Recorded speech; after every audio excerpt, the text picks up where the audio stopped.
santé de la reproduction. Et voilà, pour parler de cette thématique, donc, notre invité, c'est le professeur Ahmed Abdelkader. Encore une fois, bonsoir.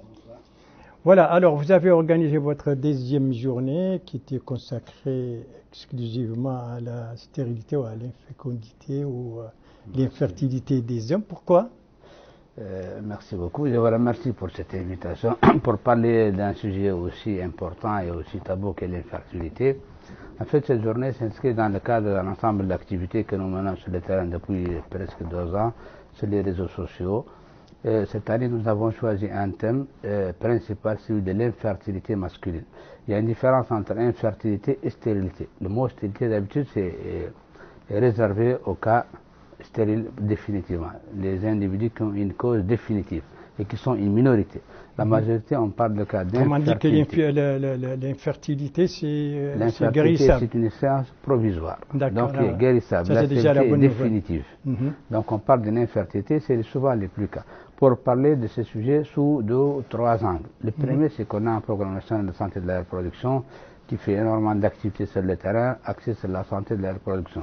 Mais on se rend compte que le sujet de l'infertilité est jusqu'à présent absent ou omis de ces activités. L'infertilité chez les hommes, bien entendu. L'infertilité, on parle actuellement d'une infertilité chez le couple. Mais nous, on a mis l'accent sur les hommes parce que l'infertilité chez les hommes constitue un tabou dont on n'en parle pas, surtout dans nos contextes africains, arabo-musulmans, où l'homme a un certain imaginaire, une certaine représentation qui le met à l'abri de ces problèmes. Et malheureusement, c'est souvent la femme qui est indexée et qui est comme cause, alors que dans les statistiques, presque sont à part égale. Grosso modo, les causes d'infertilité sont presque de 30% de causes féminines, 30% de causes masculines. Et quelles sont justement les causes de l'infertilité? Les causes de l'infertilité sont très multiples, complexes et variées, dont certaines relèvent de la génétique, certaines relèvent des infections récurrentes, des infections qu'on peut attraper dans sa vie, des infections du tractus urogénital,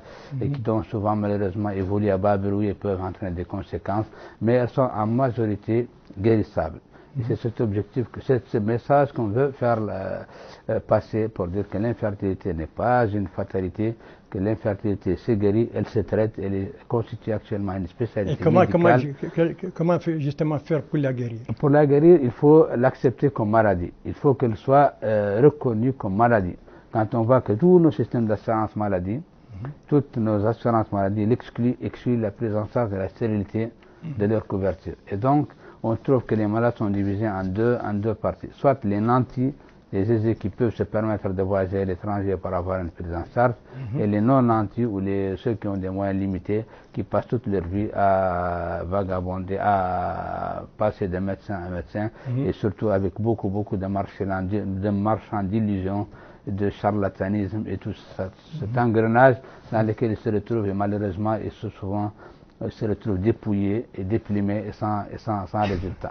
Et quelles sont les difficultés que vous rencontrez dans votre travail quotidien pour justement lutter contre cette infertilité, ou contre plutôt la mentalité qui fait que cette l'infertilité chez la femme, elle est souvent acceptée. Oui. Et même moi, je parle de chez les hommes. C'est souvent la femme qui est demandeuse de traitement, et c'est elle qui fait toujours les premiers pas.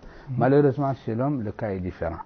Elle est difficilement acceptable. L'homme la vit souvent comme un manque, comme une dépréciation du soi, et il se plie rarement. La virilité, ça le renvoie dans son inconscient à une notion de virilité, alors que les deux phénomènes sont totalement différents. Et on trouve souvent que la majorité des hommes refusent même de se faire explorer, refusent de consulter, refusent d'examiner, et parfois aussi refusent le diagnostic des médecins quand on leur parle de leurs problèmes. Malheureusement, la maladie, tout le monde, on ne peut pas y échapper, mais la nier aussi n'est pas la bonne solution.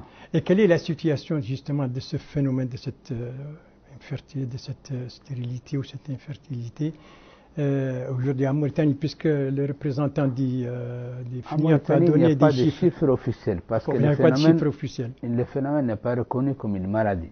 Donc, dans le registre des Mais vous, en tant que médecin, vous reconnaissez. J'y arrive. Il n'est pas reconnu comme une maladie. Dans les statistiques du ministère, il ne figure pas. Donc, il n'y a pas de statistiques nationales.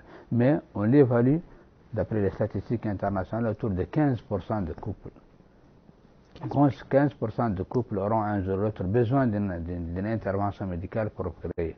15% c'est beaucoup, surtout dans des sociétés où la fertilité ou la natalité constitue une valeur sociale, une valeur religieuse et surtout constitue une véritable assurance vieillesse. Quand on sait que dans nos contrées, quand la personne est âgée, il n'y aura que ça, que les siens. Ah, d'accord. Et est-ce que actuellement il y a une amélioration, il y a une progression vers le fait d'accepter Au fil des choses, il y a une nette amélioration en termes de consultation. On voit de plus en plus de couples qui viennent consulter, on voit de plus d'hommes qui acceptent de se faire consulter, mais la décision revient encore aux autorités de reconnaître le phénomène comme maladie et en conséquence de mettre sur place les institutions capables de le prendre en charge. Et qu'est-ce qui est sorti de votre journée d'aujourd'hui? L'unanimité s'est faite autour de que le problème est réel. Les praticiens de santé le vivent au quotidien, les participants le vivent dans leur propre foyer, à l'échelle individuelle, à l'échelle sociale et sociétale. Et l'idée principale, principale qui est sortie, c'est qu'il est temps de considérer le problème comme un fléau, comme une maladie. Détabouiser. Détabouiser le phénomène et de le sortir de ce domaine du tabou dont on n'en parle pas. Voilà, le professeur Hamma Abdelkader, président de l'Association mauritanienne de la santé et de reproduction. Donc, il était notre invité ce soir, surtout qu'ils ont tenu aujourd'hui leur 10e journée qui était consacrée à l'infertilité. Il y a une nuance, le docteur l'a dit, entre stérilité et